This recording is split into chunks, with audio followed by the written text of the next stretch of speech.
What's up, Turning Point TV? This is CNY with the Daily. And what are we talking about today, Yuri? Well, today's conversation is about an event that forever altered the course of Korean American history. Actually, it was a real turning point for all of history, am I right? Absolutely. The event's most commonly known as the 1992 LA riots. However, it's also called Saigu in Korean. Yep, the name translates to April 29th, which is when the riots initially started. It spanned over 6 days until it ended on May 4th. And the riots weren't peaceful ones either. Thousands of businesses and property were raided, destroyed, and many of them being Korean American owned. Right, and that really breaks my heart, because the whole event was just a chain of hurt people hurting people that resulted in even more hurt on all ends in the end. I wholeheartedly agree. Now, I think the best we can do is to thoroughly educate our future generations about the riots so that we can prevent tragedies like this in the future. Agreed. Now that we've introduced the riots and gotten a little more familiar with this extremely significant topic, let's get into the exact details. We hope you'll all find it as interesting as we do by the end. For sure. But right now, we're going to first review the three main components of it, including the communities involved, when it happened, and where it exactly occurred beyond just the simple explanation of LA or Los Angeles.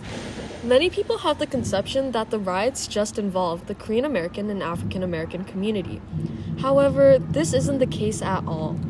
Latino, white, and other Asian Americans were also affected in this time of conflict.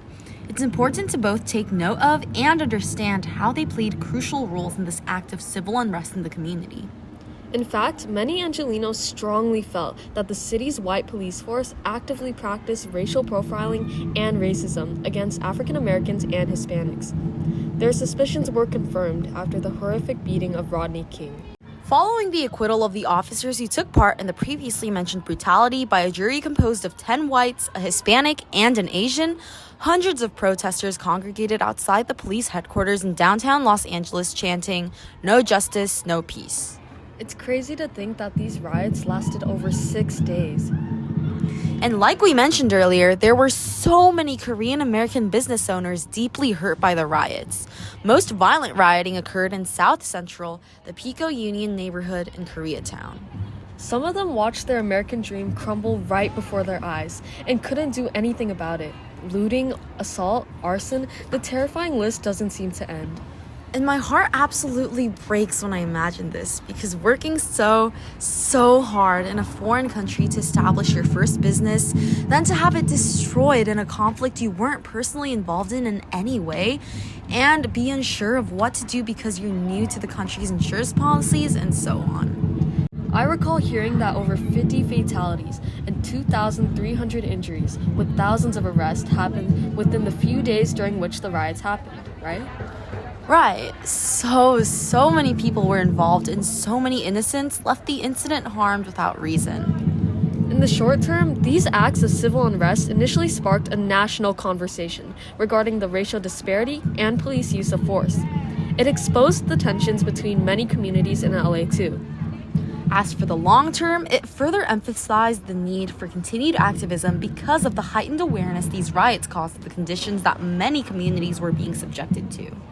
All in all, though, there was much misunderstanding throughout the events leading up to and the actual LA riots. Both African American and Korean American communities were hurt, among others. This goes to show how necessary better community relations are. And that's all we've got for this week's episode of Turning Point TV. Thanks for listening. Signing off, this is Celine and Yuri on TPTV. See y'all next week.